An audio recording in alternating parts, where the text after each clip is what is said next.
Stories like this don't usually reach me with such urgency. But when I read this email, I knew something very real had occurred.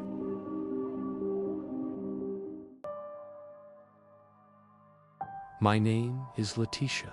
I'm 32 years old, and this experience took place just over a year ago when I moved to a house on the outskirts of Ouro Preto in Minas Gerais.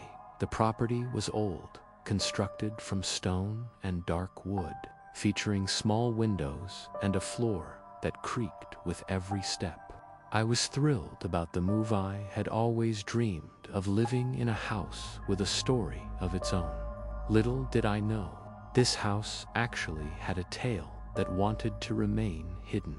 The first sign that something was off came in the very first week. At 3:12 a.m., I woke up to a sharp sound coming from the floor below, as if something had fallen. Armed with my phone's flashlight, I went downstairs, only to find everything in its place. Just the wind whistling through the cracks of the old windows.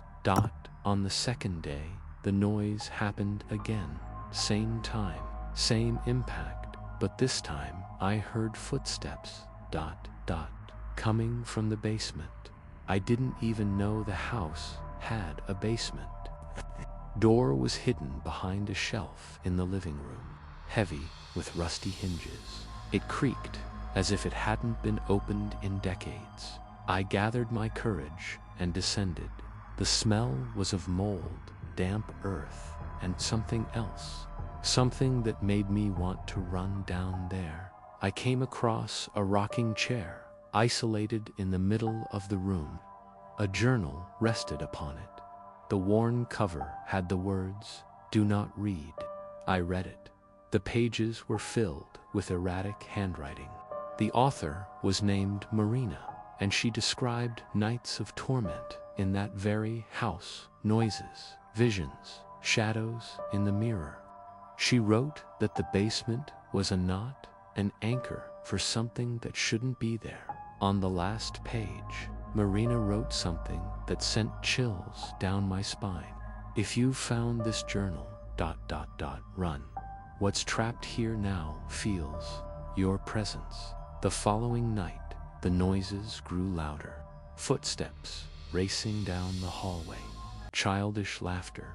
I don't have kids. I looked through the peephole of the door and saw a child standing there with their back to me. The doorbell rang. Once, twice, 3 times. When I opened the door, nobody was there, but the sounds of footsteps still echoed inside. The wind was still, yet the curtains moved. I returned to the basement. The chair was now rocking by itself. On the ground, marks made with charcoal formed a circle and some symbols I couldn't interpret. My phone froze, the flashlight went out, and a voice deep and raspy whispered in my ear, "You read what you shouldn't." I ran. I locked the basement door. I called my sister, asking if I could stay at her place for a few days. The next morning, I returned to grab some clothes and discovered the basement door wide open. On the wall, in the hallway, something appeared to be written with what looked like charcoal or dried blood. "You called me. I left the house. I never went back. The property is still for sale to this day. No one has bought it." Occasionally, I receive anonymous calls that only ring at 3:12 a.m. When I answer, silence. Sometimes, I can hear the creaking of a chair in the background. This is my warning.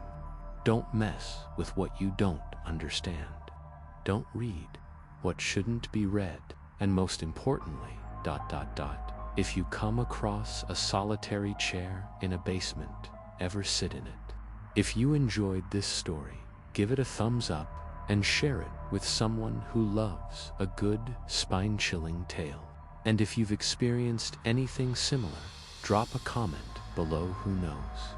Your story might be the next one featured on the channel.